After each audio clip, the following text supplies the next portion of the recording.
오늘 에스겔 19장은 비유의 말씀으로 남유다 말기의 상황을 배경으로 하고 있습니다.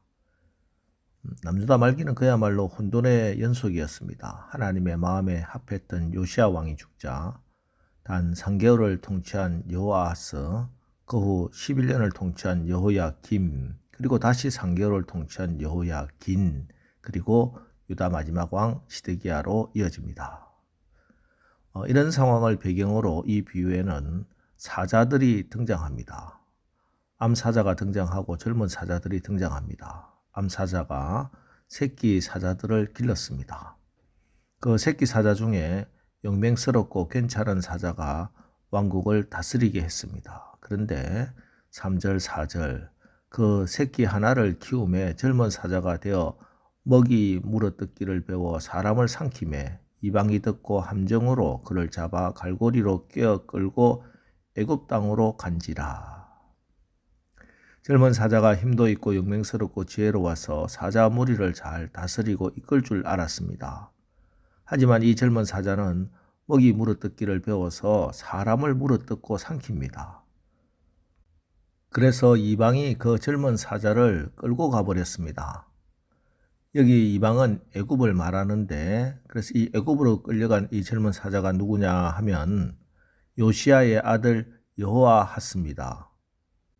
요시야가 바로 느그와 전투, 무기토 전투에서 전사하자 그의 아들 여호아하스가 왕이 되는데 아주 짧은 시간 단 3개월을 통치합니다. 그 3개월 동안 그는 그의 아버지 요시야의 치적을 다 갉아먹고 맙니다. 그리고 백성들은 고통을 당하고 힘겨워했습니다. 그리고 애굽의 바로 느고가 애굽으로 끌고 가버립니다. 그리고 그는 애굽에서 죽습니다. 그러자 백성들은 또 다른 젊은 사자를 세웁니다. 그런데 똑같은 일이 벌어집니다. 5절, 6절입니다. 암사자가 기다리다가 소망이 끊어진 줄 알고 그 새끼 하나를 또 골라 젊은 사자로 키웠더니 젊은 사자가 되매 여러 사자 가운데 왕래하며 먹이 물어뜯기를 배워 사람을 삼키며 다시 좀 괜찮은 사자를 세워 그들을 다스리게 했더니 그 사자도 똑같이 사람을 물어뜯고 삼켜서 도저히 그와 함께 있을 수가 없게 되었습니다. 그런데 이때도 이방의 왕, 이번에는 바벨론 왕이 와서 그를 끌고 가버립니다. 9절 우리에 넣고 갈고리를 꿰어 끌고 바벨론 왕에게 이르렀나니 그를 옥에 가두어 그 소리가 다시 이스라엘 산에 들리지 아니하게 하려 함이라. 여기 젊은 사자는 에스겔과 함께 바벨론으로 포로로 끌려온 여호야긴 왕을 말합니다. 그런데 여기서 이 두 왕의 공통점, 여호아하스나 여호야긴이나 이들의 공통점은 백성을 삼켰다는 겁니다. 하나님께서 이스라엘의 왕을 세우실 때 하나님은 백성 위에 군림하는 왕이 아니고 백성을 삼키는 왕이 아니고 백성을 섬기는 왕으로 그렇게 세웠습니다. 이 하나님의 마음을 잘 알고 백성을 성실하게 잘 섬긴 왕들은 하나님의 사랑을 받고 축복을 받습니다.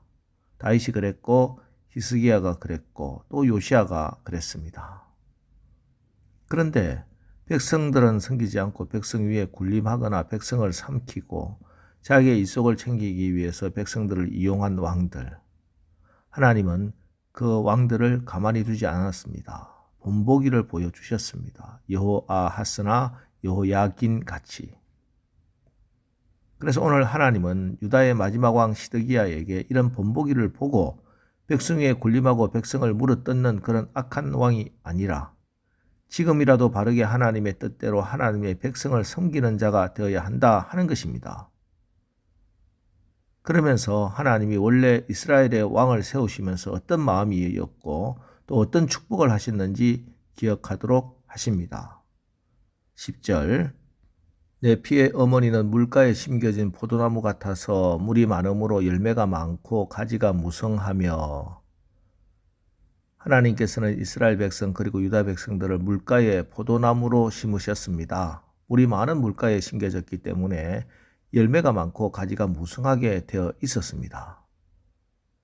주님의 생명수에서 하나님의 말씀에 순종할 때 주시는 은혜를 받으며 그 잎이 청청하고 철을 따라 열매를 맺는 그런 풍성한 열매를 맺는 그런 포도나무로 물가에 하나님이 심어 주셨습니다. 그런데 이들이 그 생명수 마시기를 거부하고 세상에 오염되고 썩을 것 찾아다니다가 이제 열매가 마르고 가지들은 꺾이고 말라서 이제 12절 보십시오. 분노 중에 뽑혀서 땅에 던짐을 당하매 그 열매는 동풍에 마르고 그 강한 가지들은 꺾이고 말라 불에 탔더니 불쏘시개로 밖에 쓸 수 없게 되었다. 이렇게 말씀합니다.